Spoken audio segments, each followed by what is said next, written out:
नमस्कार मंडळी. आज आपल्यासोबत आहेत लिटल एंजल डे केअरच्या संस्थाचालिका आरतीताई. तर आरतीताई, तुमचं ठाणे जिल्हा सप्तसाळी समाजतर्फे स्वागत आहे.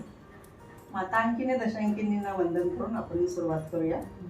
लहान मुलांचं संगोपन, त्यांच्या चेहऱ्यावरचं हास्य, त्यांच्या चेहऱ्यावरचा आनंद हा निरंतर ठेवण्याचं जे कार्य आहे ते आपल्या आरतीताई गेली 20 वर्षापासून करत आहे. तर त्यांचा हा प्रवास 20 वर्षाचा, त्याचा अनुभव आपण त्यांच्याच तोंडून ऐकूया. तर मला सांगा, तुम्हाला ही लिटल एंजल डे केअरची संकल्पना कशी काय सुचली? खरं तर म्हणजे अशा आर्थिकदृष्ट्या विचार केला ह्याच्यावरती. असं काही म्हणजे नव्हतं की मोठा बिझनेस करायचा आहे वगैरे. पण त्यावेळेला खरोखर खूप चणचण होती.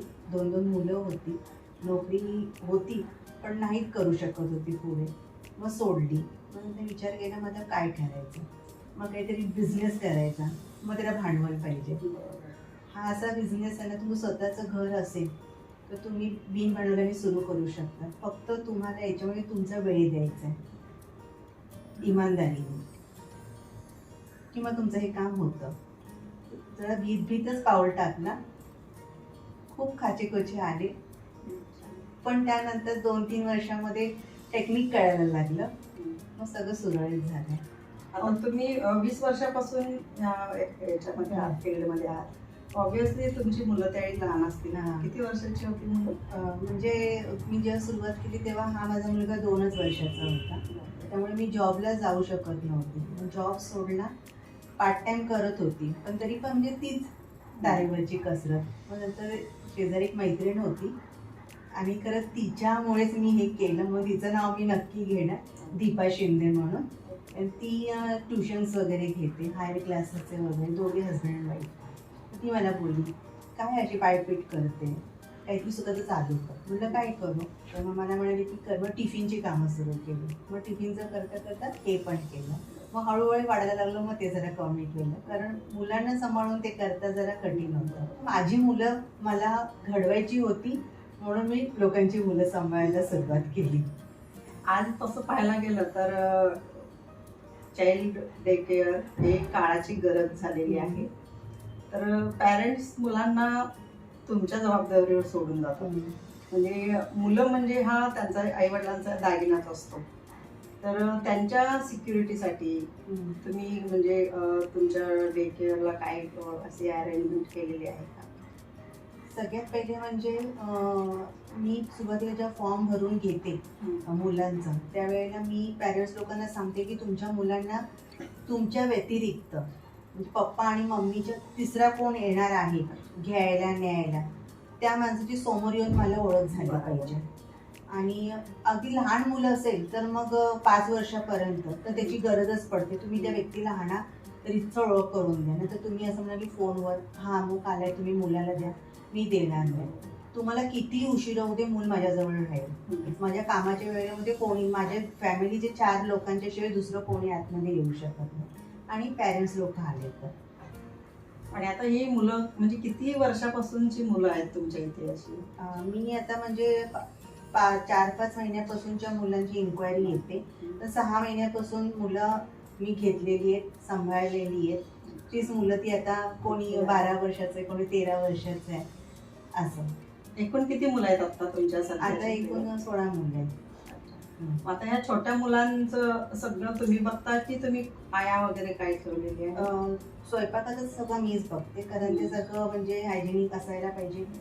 त्याला स्वच्छता वगैरे पाहिजे. कोण कसं करतो, कोण कसं माहिती नाही. स्वयंपाक मीच करते.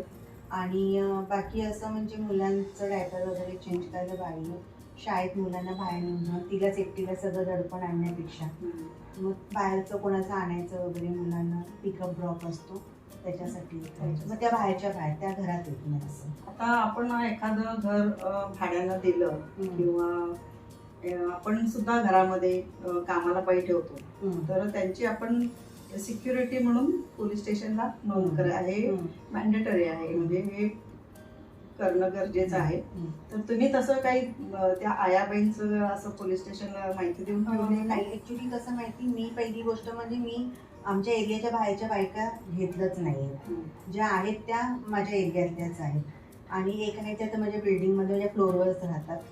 फक्त डॉक्युमेंट्स त्यांची घेऊन ठेवलेत, आधार कार्ड, पॅन कार्ड, म्हणजे त्यांचं एक व्यवस्थित माहितीपत्र घेऊन ठेवले, ज्याचा फोन नंबर आहे, ॲड्रेस आहे. तरी आमच्या बिल्डिंगचे असले तरी फ्लॅट नंबर वगैरे सगळं पाहिजे आणि त्यांच्या मिस्टरांची पण त्याच्याबरोबर माहिती आम्ही कलेक्ट करतो. तुम्ही हे जवळजवळ गेली 20 वर्षापासून चालू केलंय. मला सांगा, ह्यासाठी काही क्वालिफिकेशनची गरज आहे का किंवा एखादा कोर्स करायची गरज आहे का? माझ्या मते तरी नाही. माझ्यासाठी मला असं वाटतं ह्यासाठी तुम्ही फक्त आई असणं फार गरजेचं आहे आणि तुम्हाला मुलांना तुमच्या मुलांसारखंच त्यांनाही तुम्ही मातृत्व देऊ शकता, एवढी तुमच्यात कॅपॅसिटी असायला पाहिजे. कारण मी कधी त्या मुलांमध्ये दुजाभाव केला नाही. इनफॅक्ट एकदा असंच एक किस्सा झाला. एक मुलगी आहे, तिला तिच्या आईने घरी विचारलं, बेबी सिटिंगमध्ये सगळ्यात जास्त ओरडा कोणाला मिळतो? तर ती पटकन बोलली, दादाला. म्हणजे मी माझ्या मुलावरती जास्त हे करायची, पण त्या मुलांना कधी नाही. आणि मी कधी असं मुलांना मारणं बिरणं आम्ही ह्या फेवरमध्येच नाही आहोत. हे तुम्ही घरी बसून हा बिझनेस चालू केलेला आहे, तर यासाठी कुठे रजिस्टर करायला लागतं का? कुठल्या परमिशन्स काढायला लागतात का? कुठले लायसन्स काढायला लागतात का? सुरुवातीला मी असं स्टार्ट केलं होतं. नंतर मग आजूबाजूला जे कमर्शियल डे केअर असतात ना मोठी असे, त्या लोकांना जरासं अवघड झालं की म्हणजे ही घरातल्या घरामध्ये एवढं घेते. आणि मी सांगते ना, मला पैशाची गरज होती म्हणून मी करत होती. आणि त्यांच्यापेक्षाही म्हणजे माझी मेहनत, मी सकाळी 7 वाजल्यापासून रात्री 12पर्यंत मुलं सांभाळायची. तर माझ्याकडे डॉक्टर्स होत्या, त्यांचं काय टाईम लिमिट नसतं. कॉल सेंटरला काम करणाऱ्या होत्या BPOमध्ये, त्यांचंही टाईम लिमिट नसतं. तर त्यामुळे मी सगळं द्यायचे आणि मला गरज होती ना. म्हणजे मी करेल, 24 तास काम करेल, मी येऊ देत मुलं, मला काही प्रॉब्लेम नाही. त्या लोकांनी मग जरा माझी कंप्लेंट केली. मग त्या डिपार्टमेंटची लोकं आली होती, पण माझे वडील मनसेचे व्हाईस प्रेसिडेंट असल्यामुळे मी त्यांनाच पुढे केलं. मग त्यांनी समजून सांगितलं, एक महिला पुढे जात असेल तर कुठेतरी त्रास द्यायचा प्रयत्न होतोच. त्यांनी सांगितलं असं नाही चालणार, बंद करा, रजिस्ट्रेशन नाहीये तुमचं, हे ते. आणि मला काहीच कळलं नाही. मी खूप घाबरली. म्हणजे बापरे, एवढी मुलं, तेव्हा माझ्याकडे 9-10 मुलं होती. म्हणजे बापरे, हे बंद झालं तर म्हणजे माझ्या हातचं काम जाणार. मग नंतर पप्पांना मी बोलून घेतलं. मग ते बोलले त्या सरांशी. मग त्यांची ओळख वगैरे पण जुनी खूप निघाली. मग त्याच्यावर बोलले की एक बाई घरात बसून करते काम, तर करू देत ना, तिला काय प्रॉब्लेम आहे? लोकांना तुम्ही तुमचं करा, ती तिचं करते. मग तेव्हा मला त्यांनी सांगितलं की तुम्ही फॉर्म वगैरे, त्यांनी मला फॉर्म वगैरे भरून घ्या, जेणेकरून कधी कधी करतो कोणी मूल चोरी करून आणतं, मग देतं तुमच्याकडे. आणि समजा त्यांना पोलिसांनी पकडलं, ते गेले पळून की मग तुमच्या गळ्यात पडणार ते. मग तेव्हा ते फॉर्म सिस्टम मी सुरू केली.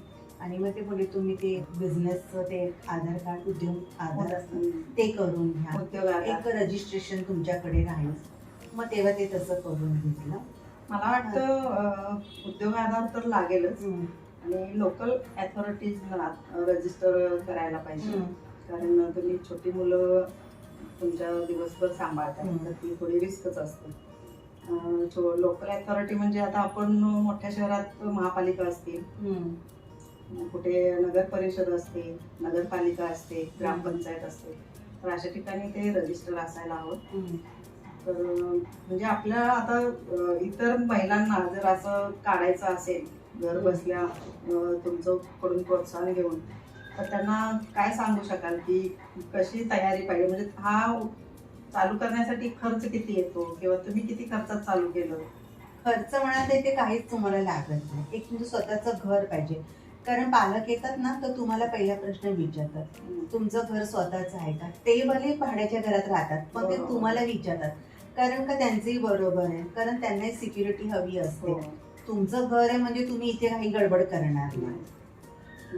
कारण तुम्ही तुमची एवढी लाखाची प्रॉपर्टी तिथे धोक्यात आणणार नाही. आणि तुमचं स्वतःचं घर, तुमची फॅमिली पण आहे तिथे, म्हणजे तुम्ही स्वतः धोक्यात पाय घालायलाच जाणार नाही.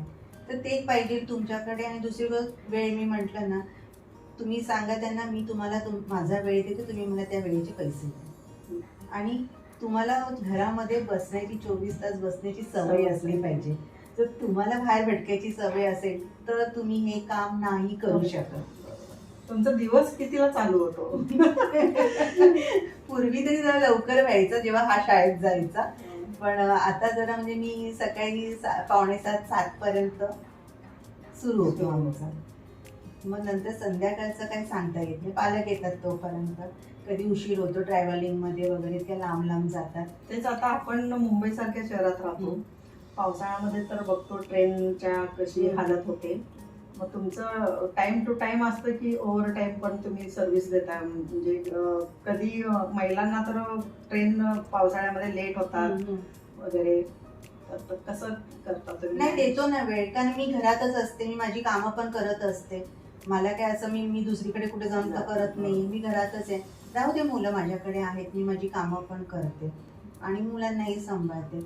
होतो पुढे असा अर्धा एक तास उशीर होतो, काही नाही, ते जास्त आम्ही हे करत नाही, नोटीस करत नाही. कारण मुलं लहान असतात, कधी म्हणजे जेव्हा त्या पॅरेंट्स आणून सोडतात त्यावेळी तब्येत चांगली असते, कधी मुलांना मध्येच इथं आल्यानंतर ताप येणं, सर्दी जास्त होणं, अशा वेळेला तुम्ही काय करता? तुमची अशी काही डॉक्टर्स वगैरे तुम्ही? नाही, ते डॉक्टर्स वगैरे ते सगळं पॅरेंट्सच बघतात. ते औषधं सगळी आणून देतात, त्याचा टाइम टेबल असतो, ते सांगतात कसं द्यायचं काय, ते त्या टायमाने आम्ही लोक देतो. मला थोडंसं घरगुती औषधं पण जमतात, चाटण वगैरे असं. ते पण मी मुलांवरती मी सांगते त्यांना की मी असं, ते लोक असं म्हणतात की तुम्हाला जे करायचं तर आमचं काही म्हणणं नाही. पण मी कधी माझ्याकडनं कुठले ॲलोपॅथिक औषध देण्याच्या भानगडीत पडत नाही. तुम्ही जे आणून द्या तेच मी फॉलो करणार. फक्त आयुर्वेदिक काय आहे ते फक्त मी देते मुलांना. खूप सर्दी वगैरे झाली, साधं साधं जायफळ वगैरे उगाळून लावणं, ओव्याचा शेक करणं. ते आता मुंबई शहर कॉस्मोपॉलिटन शहर आहे, इकडे सगळ्या भाषा बोलणारे लोक आहेत. मग मुलांशी तुम्हाला बोलताना किंवा दिवसभर तुम्ही मुलांबरोबर असता, तुम्हाला तर सर्वांना समजते, पण काही साऊथ इंडियन असतात, त्यांच्या घरात काही साऊथ इंडियन बोलत असतील, तर तुम्हाला कधी अडचण आली का भाषेची? नाही, कधीच नाही. आता तुम्ही ते बाळ बघितलं, ते गुजराती आहे, पण तो मराठी बघितलं ना, मी त्याशी मराठीतच बोलते. तो छान मराठी, तो सगळं समजतो तो मराठी, मी काय बोलते काय नाही ते तुला सगळं कळतं. 6 महिन्याची असल्यापासून मी त्याच्याशी मराठीमध्ये बोलते, पण त्याची आई आली संध्याकाळी तो गुजरातीमध्ये सुरू करतो, पण तो माझ्याशी तो मराठीमध्ये दे ना, कर ना मम्मा, दे ना, करणार. आणि आई आली कधीची आप ने करत असतो तो. मग त्यालाही कळतं आपल्याला कोणाशी कुठली भाषा बोलायची. आणि त्यांच्या पॅरेंट्स लोकांना ना खूप हे वाटतं, कौतुक, म्हणतात बरं आहे की आमच्या मुलांना मग 3 भाषा येतील. आमची भाषा येईल, हिंदी येईल आणि मराठी पण येईल, आणि स्कूलमध्ये गेलं की इंग्लिश पण, म्हणजे 4 भाषा आमचं बाळ बोलेल म्हणून. चिल्ड्रन्स डे केअरला मुलांना आईपासून थोडंसं दूर ठेवायचं हे आई वडील शिकवत असतात. मग त्या तुम्ही खेळाबरोबर त्यांना असं काही श्लोक किंवा योगा असं काही शिकवता का? मुलांचा शाळेचा वेळ, ट्युशन आणि अभ्यासाचं ओझं, त्याच्यामध्ये त्या मुलांची भरपूर कसरत होऊन जाते. फक्त काय ना, त्या मुलांना व्यवस्थित पौष्टिक जेवण, कारण संध्याकाळी ती आई आल्यावरती काय करणार, वरण भात लावणार नाही तर खिचडी करणार, पुलाव करणार, देणार, किंवा सकाळी जे केलं असेल तेच गरम करून. मग दिवसभरामध्ये मला इथे काय काय त्यांना चांगलं देता येईल. मग सगळ्या भाज्या, तर ती मुलगी पण तुम्ही आता बघितली, ती घरी मेथी शेपू काही खात नाही, ती गुजराती, पण इथे सगळं खाते. तिच्या आई बोलते आप दे दो, वो आपके हात से सब खाएगी, मेरे हात से नहीं खाएगी.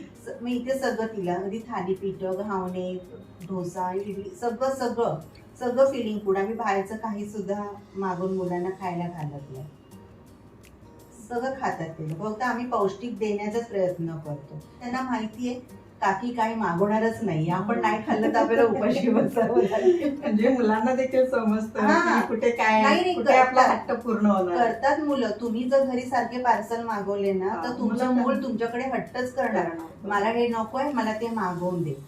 इथे त्याला माहिती आहे की नाही, मला मिळणारच नाही, उपाशी राहावं लागेल दिवसभर. आता मुलांना इथे करमणुकीचं काही साधन, खेळणी वगैरे अशी लागतात का तुम्हाला? त्यांची खेळणी असतात, काही घरून घेऊन येतात, काही आम्ही इथे प्रोव्हाइड करतो. तुम्हाला तुमच्या कार्यामध्ये घरच्यांची कशी मदत होते? म्हणजे मोठी मुलगी माझी पहिले सुरुवातीला हा लहान होता तर ती खूप मदत करायची कॉलेजमधून आल्यावरती वगैरे. तर ती पण मला म्हणजे मुलांना स्पंजिंग करायचं, भरवायचं, खूप ती हे करायची. हा कधी लवकर आला तर हाही बघ करतो मला हेल्प, नाही असं नाही. कधी एखादी बाई येतात जी शाळेत आणते, तिचं तब्येत बरी नाही, काय झालं, ह्याला पटकन म्हटलं तर जाणं खाली जाऊन घेऊन ये, तर तो जाऊन खाली मुलांना घेऊन येतो. म्हणजे मुलं समजून घेतात, त्यांनाही कळतं की म्हणजे एक तिचा एक जॉबच आहे बरोबर. जो तिला केला पाहिजे. फॅमिलीचा सपोर्ट खूप जरुरी आहे जर तुम्ही काही बिझनेस करत असाल तर. ऑफिस जॉबसाठी पण आहेत, पण बिझनेससाठी खूप गरज पडते. प्रेक्षकांमधून जर काही महिलांच्या डोक्यात असा विचार येतो, ह्यांच्या काय घरी सगळे काम करायला असणार, त्यांना काय सांगायला, असं पण होतं. तर तुमच्याकडे तसे काही पहिल्या होत्या का कामं करायला तुमच्याकडे बायका, का तुम्हीच सगळं करत होता? सुरुवातीला मी सगळं करत होती. सगळंच म्हणजे अगदी मी शाळेत मुलांना एकाला असं कडेवर घ्यायचं, एकाला हाताला घ्यायचं आणि तिसऱ्याला आणायला जायचं. माझा मुलगा समोर आहे, तो सांगेल त्यालाच घरात बसून जायची, तू इथे बसू ना, मी आत्ता येते. मग ते छोटी छोटी घेऊन जायची, मग त्याला घेऊन यायचं तिसऱ्याला.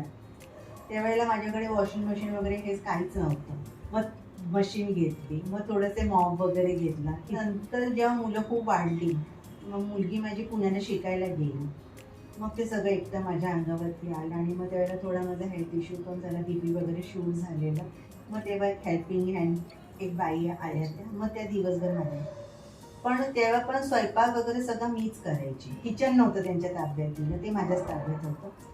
तुम्ही मुलांना म्हणजे ब्रेकफास्ट, लंच असं तुम्ही स्वतःच बनवता, मग त्यांची आवड निवड कशी जोपासता? कसं आहे ना, रोजच्या रोज एकच गोष्ट मुलांना वस्तू दिली खायला, पदार्थ, की ती मुलं पण कंटाळतात. मग त्याच्यातच थोडं आपलं व्हेरिएशन केलं. आता सकाळी जी मुलं आहेत त्यांना नाश्ता पण आहे, दुपारचं जेवण पण आहे, परत संध्याकाळी काहीतरी सुका नाश्ता. मग ते काहीतरी ते थोडंसं द्यायचं. कधीतरी आठवड्यातून एकदा वगैरे, चला आज आपण मॅगी खाऊया म्हणून, मग हा मॅगी बनवतो. मग अगदी चीज वगैरे घालून मग थोडंसं चेंज, त्यांना असं घरच्यासारखं वाटतं. मग जेवण इथे बरोबर खातात ती मुलं, इथे सगळं व्यवस्थित खातात. आणि आजकाल आपण बघतो म्हणजे आया आहेत त्या मुलं खात नाहीत म्हणून चला टीव्ही लावून देतात किंवा मोबाईल हातामध्ये देतात, कसं तरी मुलग्यानं खाल्लं पाहिजे ते हे. तर तसं इथेच मुलं तसं काय हट्ट धरतात का की मला मोबाईलच हवा किंवा टीव्हीवरच ऑन करा कार्टून वगैरे? अजिबात नाही. आता काय काय पॅरेंट्स येतात, सांगतात की जेवताना त्याला टीव्ही लागतो. म्हणून इथे त्याला कशासाठी आणलंय, जे घरी चालले तेच चालू करायचं म्हणून इथे आणलंय, इथे काहीतरी वेगळं व्हावं म्हणून. मग ते नाही वेगळं, म्हणलं मी माझ्या पद्धतीने बघते. कारण टीव्ही लावला ना की ती मुलं टीव्हीमध्ये लक्ष, त्या मुलांना ताटातलं अन्न किती संपलंय, त्याचा आजचा स्टॉक पूर्ण झाले की नाही हे ना त्याला कळत ना आपल्याला कळत. मग आपलं तेवढं जेवण वाढलं, एवढं तुम्ही खायचं. आता ती मुलगी होती, ती पण दुपारी 4ला आली ना, सांगते आणखी टीव्ही चालू कर. मग तिला सांगितले ताटात जे वाढले आणि पूर्ण संपायचं, टीव्ही लावते मी. तुम्हाला असा काही एखादा अनुभव आहे का की बाबा एका वेळेला खूपच त्रास दिलाय मुलांनी किंवा काय, असा काही अनुभव आहे का? एक होता तन्मय म्हणून आलेला, पण तो असं म्हणजे 1 वर्षाचा होता आला तेव्हा, आजी आजोबांकडे राहायचं जास्त. त्यांनी 1 महिना मला एवढं हैराण केलं, खूप त्रास दिला, खूप मजा यायची, सगळी मुलं हसायची, सगळं बॅग घेऊनच पडायचा तो मी चाललो म्हणून. त्यांची आई पण मला नेहमी म्हणते काकू तुम्ही, त्या नेहमी मला म्हणतात आणि मला माहिती की त्या बॉटम ऑफ द हार्ट्स मला सांगतात काकू तुम्ही होत्या म्हणून म्हणे माझा जॉब राहिला. नाहीतर बोलते मला काही जॉब करणं पुढे शक्य नव्हतं. जेव्हा आईने सांगितलं मला जमणार नाही, तुझं मूल तू आता सांभाळ म्हणून. एवढ्या खट्याळ मुलांना सांभाळायचं, एवढी एका वेळेला एवढी मुलं, एका वेळेला 6 महिन्याची 3 मुलं माझ्याकडे होती. पण मजा यायची, आपली वाटतात ती मुलं, त्या मुलांना पण हे घर वाटतं, आपल्या हक्काचं वाटतं, मजा येते. आणि मला असं वाटतं ना, मोठ्या माणसांपेक्षा ना तुम्ही लहान मुलांमध्ये राहा, तुम्हाला खूप बरं वाटेल. कारण त्याच्यामध्ये हेवेदावे नाहीये, इकडचं करायचं नाही, काही नाही.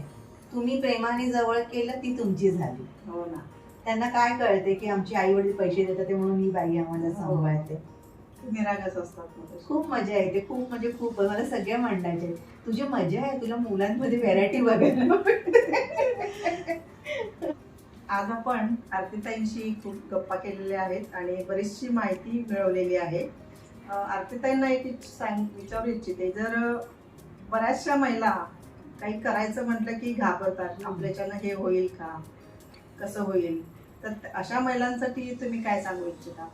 मी सांगते ताई, तुम्हाला अशी कुठलीही गोष्ट नाहीये जी महिला करू शकत नाही. जर महिला देश चालवू शकते तर ती काहीही करू शकते. आज सगळ्या क्षेत्रात आहेत महिला. हा, आणि मी म्हणजे शाळेत असल्यापासून मी इंदिरा गांधींना फार ॲडमायर करायचे, अजूनही आहे. आणि आता म्हणजे बिझनेसमध्ये बघितलं तर मला सुद्धा मूर्ती मला इतक्या आवडतात ना. मला कुठे छोटीशी क्लिप वगैरे मी त्यांना 2-2, 3-3 वेळा ऐकते. म्हणजे किती डाऊन टू द अर्थ एखाद्या माणसाने असावं, ते त्या बाईकडे बघून. दोघे हजबंड वाईफ, आज एवढं इम्पॉसिबल म्हणजे काही खायची गोष्ट नाहीये, पण त्या बाईने 10,000वरून एवढं मोठं साम्राज्य उभं केलं, तरी पण त्या किती डाऊन टू द अर्थ आहेत. मेहनत करायची जर तुम्ही तयारी असेल ना, तर तुम्हाला शिक्षणाची पण काही गरज नाहीये. अनुभव. हा, मी काय फार शिकले, फक्त 10वी झालंय माझं शिक्षण, पण तुमची मेहनत काही तयारी पाहिजे, तर तुम्ही काहीही करू शकता. आणि ज्या नवीन मुली आहेत, ज्या आई झाल्यात, ते जरा नाही, आम्हाला आमच्या बाळाला सांभाळायचं ना, म्हणून मी माझं करिअर बाजूला ठेवलं. तुम्ही बाळाला ना क्वांटिटी टाइम नका देऊ, क्वालिटी टाइम द्या. सगळ्या महिलांनी आपल्या पायावरती उभं राहिलं पाहिजे, आर्थिकदृष्ट्या सक्षम व्हायलाच पाहिजे. खूप गरज आहे. मी खूप बायकांना मी बघितलेलं आहे, आमचे मिस्टर खूप कमवतात, आम्हाला काही कमवायची गरज नाहीये. हे खूप चुकीचं आहे. पैशासाठी तुम्हाला काम नाही करायचंय, स्वतःचं काहीतरी. मी तुम्हाला एक किस्सा सांगते. आमच्या ओळखीच्या एक बाई आहेत, तर त्या ना अशा म्हणजे नाईटी वगैरे विकायला यायच्या. तर ती माझी मैत्रीण दीपा शिंदे, ती मला म्हणाली, तुला माहिती आहे तिचा नवरा आहे ना म्हणे लखपती आहे, शेअर मार्केटचा किंग येतो माणूस. कशाला म्हटलं हे सगळं करते, पण ती काय म्हणते माहितीये, 15-20 हजार रुपये का होईना, माझे ते. तिच्या घरामध्ये कामाला 2 बायका, स्वयंपाकाला बाई यायची आणि पूर्ण कामाला, आणि ही बाई ते पिशव्या घेऊन आमच्याकडे यायची. म्हणजे अंडर गार्मेंट्स विका, पेटिकोट्स आहेत, नाईटीज आहे, ब्लाउज पीस आहे. स्वकमायची. ती काय म्हणते की हा पैसा माझा आहे ना, नवरा किती श्रीमंत आहे त्याच्याकडे नका बघू, त्या श्रीमंतीमध्ये तुमचं काय लागलंय. नाही, आणि नवरा कोणत्याही पोस्टला असो, ती त्याची ओळख आहे, तेच तुमची ओळख आहे, तुमचं काय आहे. बरोबर. तुमचा 1 रुपयाचा तरी वाटा आहे का. बरोबर. आता एक मला इथे सांगावं वाटतं की नवरा जर भाकरीची व्यवस्था करायला बाहेर सर्व्हिस किंवा बिझनेस करत असेल, तर महिलांनी आपल्याकडून कमीत कमी एक मिठाची पिशवी तरी आपण घेऊ शकू का आपल्या स्वकमाईने, हा प्रयत्न नक्कीच करायला पाहिजे. नक्कीच. ताई, तुमच्याशी गप्पा मारून खूप छान वाटलं. प्रेक्षकांमधून जर तुम्हाला कोणाला काही शंका असतील आताच्या या आमच्या मुलाखतीमध्ये, तर नक्की विचारा, आपल्याला आरतीताई उत्तरं देतील. ऑब्व्हियसली मी कमेंटमध्ये तुमच्या प्रश्नांना उत्तरं देईन. चला तर मग अशाच पुढच्या एका व्हिडिओमध्ये अशाच एका रणरागिणीशी आपण बोलणार आहोत. त्यासाठी आमच्या चॅनलला लाईक करा, सबस्क्राईब करा आणि शेअर करायला विसरू नका. धन्यवाद.